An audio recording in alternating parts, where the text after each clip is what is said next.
The suitcase was far heavier than it had any right to be. When she lifted the handle, her knuckles whitened, and she nearly staggered backward. That tiny slip, just a crack in her carefully constructed composure, made every hour I'd spent preparing for this weekend feel worth it. "Oh wow. Did you pack bricks in here?" She laughed lightly, too forced to be real. Her gaze flicked to me, waiting, searching for some hint of a reaction. I only shrugged, keeping my face blank. "You've got everything you'll need in there?" I asked, my tone flat, deliberate. "It's a special trip, after all." She hesitated, then curved her lips into one of those practiced, hollow smiles she'd worn for months. "You're so thoughtful," she added before leaning in to brush a kiss against my cheek. Her lips were cold, detached. I stood still as she wheeled the suitcase toward the door, its tiny wheels squeaking under the load. Only when her car disappeared down the street did I finally let out the breath I'd been holding. Showtime. Her name was Amanda. 8 years married, 10 together. For most of that time, I would have said we were happy, comfortable, even. We had our routines, our jokes, our shared ambitions. Or so I thought.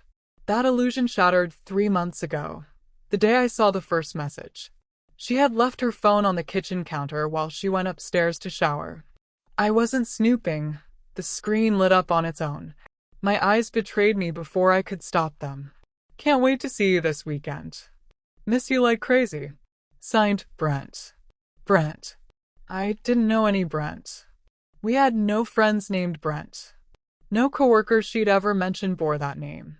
My stomach lurched, but I didn't confront her. Not yet. Experience had taught me that charging in blind only led to disaster. I needed certainty, evidence she couldn't twist away from. So I waited. I watched. In the weeks that followed, I became an actor in a play she didn't know she was starring in. While she floated along, convinced I was oblivious, I pulled apart her lies one by one. I slipped a keylogger onto her laptop. I tracked the emails, the midnight chats. Once, just once, I followed her. On a night she claimed she had to work late. Sure enough, she went to an upscale hotel downtown. Predictable. I even tucked a GPS tracker in her car. Every excuse. Every "I love you" whispered before she slipped out the door. It all cut deeper, but I stayed silent. She thought she held the strings. She never realized she was the puppet, and I was slicing through her lines thread by thread. So when she announced a weekend getaway with her girlfriends, I nearly laughed. The story was flimsy. Friends suddenly busy. Vague plans shifting too easily. And that faint trace of cologne on her blouse the week before. Definitely not mine.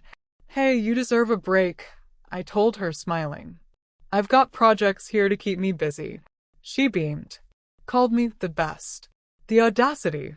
She packed her finest outfits, clothes I knew weren't meant for me. Meanwhile, I packed my own suitcase, not with clothes, but with printed screenshots, emails, receipts, the kind of evidence that can end lives as they're known. Brent lived in a luxury condo across town. I'd scouted the building countless times. He was exactly the type, late 30s, expensive watch, that polished executive smile. A man who likely never gave a second thought to the husband of the woman he was sleeping with. I waited down the street. Amanda's car was already there, parked haphazardly in her rush to get inside. I gave it another hour. Time enough for them to settle in. Then I walked up and knocked, firm, steady, just as I'd rehearsed. The door opened. Brent appeared, his smile evaporating the instant he saw me. "Can I help you?" he asked cautiously. "Oh, I think you can," I said, stepping closer.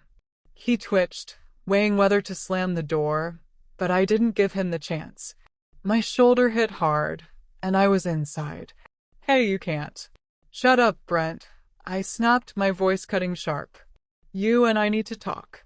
Amanda appeared in the hallway, color draining from her face. She clutched her robe as though it could shield her. "Mark, what are you doing here?" I ignored her, eyes locked on him. "You know who I am, right?" He swallowed. "I think you should leave." I laughed, low and cold. "Oh, I'll leave. but not before we have our little chat. From my bag, I pulled a stack of papers, photos, messages, receipts, and tossed them onto the coffee table. They scattered like shrapnel. His eyes darted between the evidence, then to Amanda, then back to me. "You thought you were clever," I said, my voice rising, curling around the room. "Thought you wouldn't get caught." "Mark, please," Amanda's voice shook. "Can we talk about this privately?" "Privately?" I turned to her, fury boiling over. "Now you want privacy? You didn't seem to care about that when you were screwing him." She flinched, tears pooling. "I didn't care." "Don't you dare cry, Amanda," I said flatly. "You made your choices. Now you live with them." Brent sat frozen, like he wished he could disappear.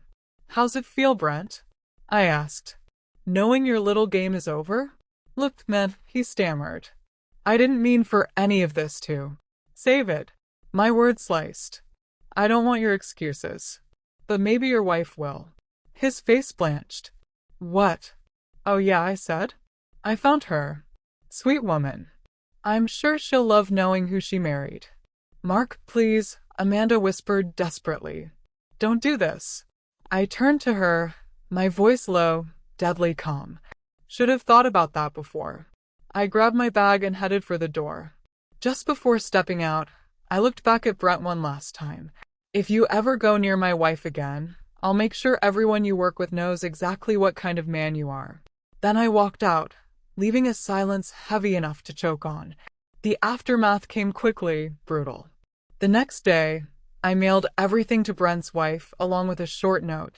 "Sorry for the pain. You deserve the truth." She filed for divorce immediately. Within a week, the rumors spread through his company. He was quietly asked to resign. Amanda begged, pleaded, tried to explain. I didn't care. The divorce papers were already signed. She left with nothing but the clothes she carried. It wasn't easy. None of it was. But standing alone in the quiet of my empty house, the weight of betrayal finally lifted. I understood something. I had lost a wife, yes, but I had gained something greater, freedom, and the cold satisfaction of knowing justice had been served.